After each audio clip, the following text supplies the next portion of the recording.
Welcome to Self-Development Psychology.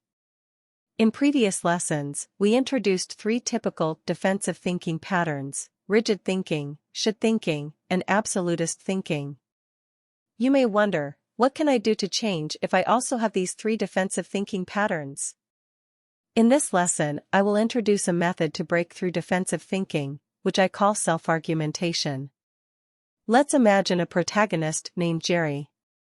He is a typical engineer. Besides working on coding, he usually stays at home and plays games.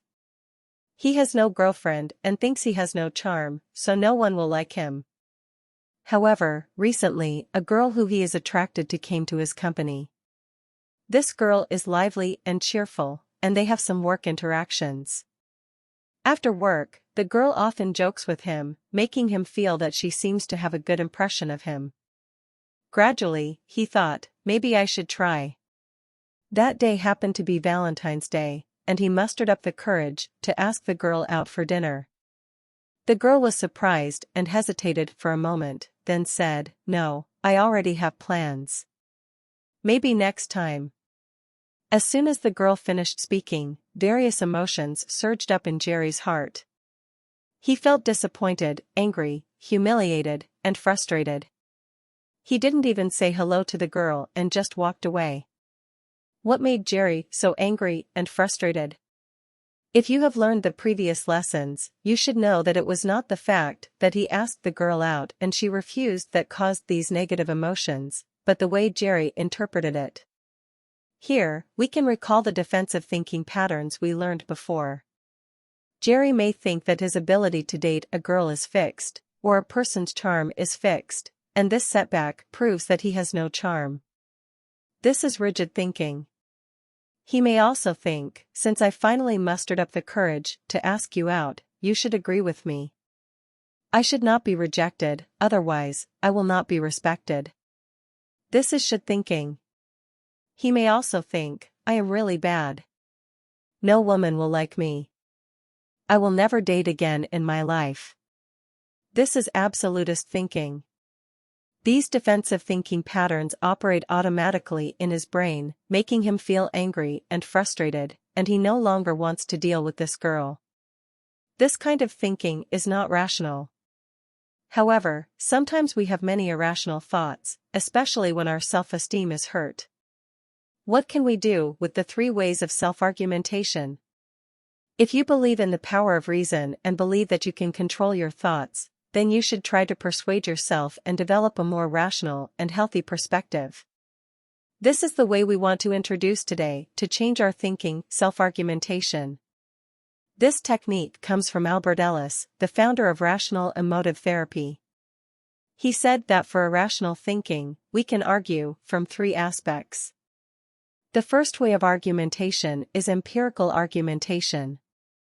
It is to find evidence that is opposite to irrational conclusions. Can Jerry's invitation to the girl for dinner on Valentine's Day and the girl's response of no, maybe next time be used as evidence to prove Jerry's thought that no one will like me? This kind of evidence is divided into many levels. The most basic level is this evidence to prove that the girl rejected Jerry? Not really. She just refused Jerry's invitation on Valentine's Day, and she even left some room for him, saying maybe next time.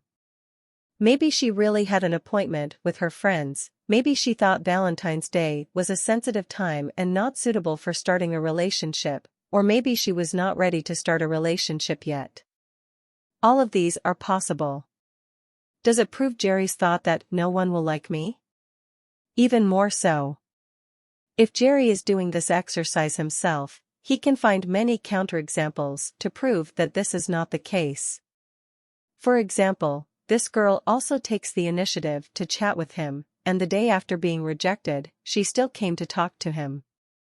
If Jerry can face these pieces of evidence honestly and rationally, he will find that it is too early to draw the conclusion that no one will like me.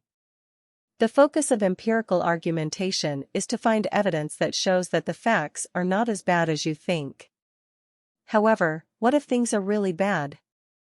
Or, if the girl really rejected Jerry? After all, this is also possible. Then maybe we need to use the second way of argumentation. The second way of argumentation is logical argumentation. The focus of argumentation is the rationality of reasoning. Almost all irrational thinking has the problem of excessive reasoning. For Jerry, being rejected by a girl, he inferred that I have no charm, no one will like me, I am not suitable for dating, but is this inference appropriate? When we talked about absolutist thinking before, we mentioned that sometimes people expand the scope of defense through abstraction. But from the perspective of logical reasoning, this is unreasonable. Can you consider why being rejected by a girl does not necessarily mean I am not attractive or nobody likes me? This rejection only proves that I was rejected this time, not that I am a failure who is disliked by everyone. If the situation is bad, it is only bad at this moment and in this place. It is illogical to assume that I will always be rejected or nobody likes me based on this one rejection. One can argue with oneself, just because I was rejected, does that mean I cannot be rejected? Attempts at relationships involve many trials and rejections, and they are a common part of love. If being rejected means nobody likes me, then almost everyone has experienced rejection. Does that mean everyone is disliked? This is also illogical. However, the second argument is still not enough. The reason is that one way of reasoning cannot negate a possibility,